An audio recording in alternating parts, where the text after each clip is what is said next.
adalah gembalaku,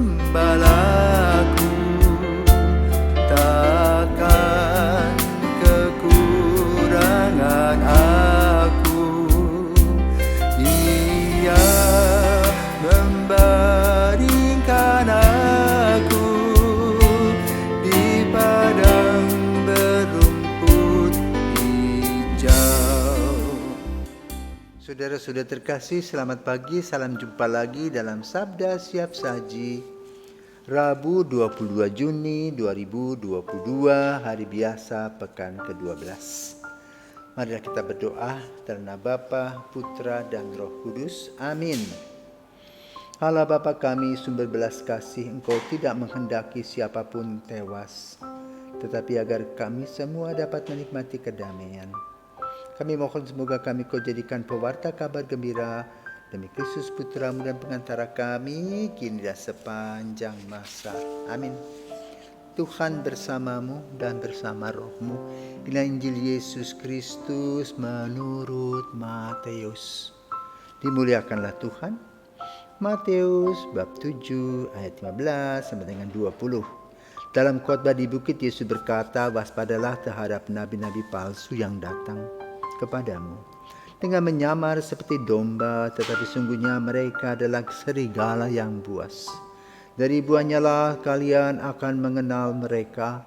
Dapatkah orang memetik buah anggur dari semak duri atau buah ara dan dari rumput duri? Camkanlah setiap pohon yang baik akan menghasilkan buah yang baik, sedang pohon yang tidak baik akan menghasilkan buah yang tidak baik. Tidak mungkin pohon yang baik itu menghasilkan buah yang tidak baik, ataupun pohon yang tidak baik itu menghasilkan buah yang baik. Dan setiap pohon yang tidak menghasilkan buah yang baik pasti ditebang dan dibuang ke dalam api. Jadi dari buahnya lah kalian akan mengenal mereka. Demikianlah sabda Tuhan, terpujilah Kristus. Saudaraku terkasih, ada istilah Jawa 3B, bibit, bebet, bobot. Biasanya itu dilakukan untuk apa? Menyeleksi calon menantu, melihat bibit. Apakah di antara keturunan itu ada yang suka-suka tertawa sendiri misalnya. Catat ini, catat itu.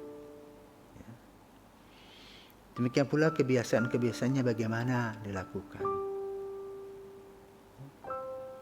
Apakah mereka biasa hidup dengan KDRT? Lalu bobotnya, kualitas orangnya bagaimana? Apakah orang terhormat? Apakah dari perampok, pengkhianat? Itu dianalisa. Nah, hari ini Yesus mengajak kita juga untuk menganalisa dengan berkata apa? Waspadalah.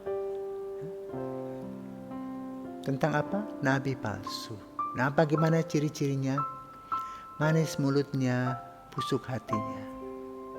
Caranya itu mengobral semua kata-kata janji-janji. Manis mulut, tapi ada tujuan yang jahat. Pandai berkata-kata atau berkhotbah. Orang bisa disirap dengan cerita-cerita bualannya. Tapi ternyata ujung-ujungnya adalah memakan korban. Hasilnya adalah kurban tadi. Kan dikatakan ujung-ujungnya, hasilnya dapat kita lihat dan kita amati. Hal ini dapat kita amati dalam kehidupan keluarga. Keluarga ada yang menanamkan nilai-nilai rohani yang tinggi, nilai-nilai etika, nilai-nilai sosial, dan penanaman nilai ini terus ditanamkan dengan melihat dari sisi-sisi positif. Diajari bagaimana orang-orang tersebut, anak-anaknya itu harus mempunyai tata krama yang baik. Mau melayani bukan semena-mena. Nah, tentu proses pendidikan ini cukup lama, tetapi akan menghasilkan anak-anak yang baik. Namun ada juga keluarga yang tidak beres. Hidupnya kawin cerai, mabuk-mabukan. Seenaknya dengan harta orang lain. Ribut terus tiap hari, bikin kur setiap saat. Maka anak-anak tanpa disadari telah dibina dan disiapkan sedemikian rupa.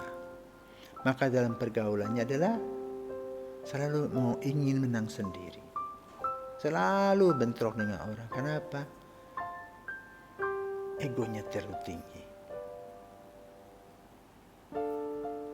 Dan hasilnya apa? Orang tidak suka. Karena keburukannya.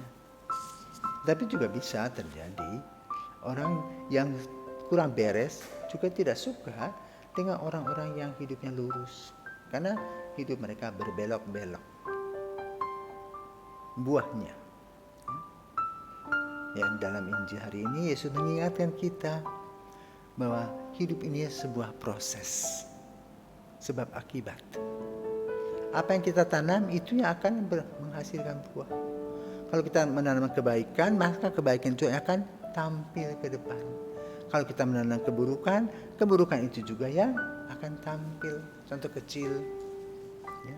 Ada keluarga-keluarga yang boleh katakan cukup mapan. Karena kesibukannya, maka mendidik anak-anak untuk daftar kalau mau bertemu orang tuanya. Anak sudah biasa mendaftar, berjanji dulu kapan bisa jumpa dan dibatasi. Lalu hasilnya bagaimana? Ketika orang tuanya menjadi tua pun sama, anak-anak balik membuat aktivitas. Kalau ibu atau ayahnya mengatakan, saya mau ketemu kamu, maaf ya Pak, maaf ya Ma, karena saya juga sibuk, nanti ya minggu depan deh. Ada seorang ibu yang menangis karena itu. Saya katakan, Oma, dulu Oma buat begitu? Iya, karena kesibukan mencari nafkah. Nah, sekarang itulah akibatnya. Harus disampaikan kepada anak-anak bahwa anak-anak sekarang cukup secara material, tetapi ada pengorbanan orang tua, yaitu orang tua tidak bisa bertemu kapan saja dengan anak-anaknya karena acara begitu padatnya. Tapi rumusan yang ada adalah sama. Siapa menanam, dia akan panen. Maka mari saudaraku terkasih, kita membuat yang terbaik dalam hidup kita dan kita akan menghasilkan buah-buah yang baik. Sebagaimana yang Yesus lakukan. Selamat pagi.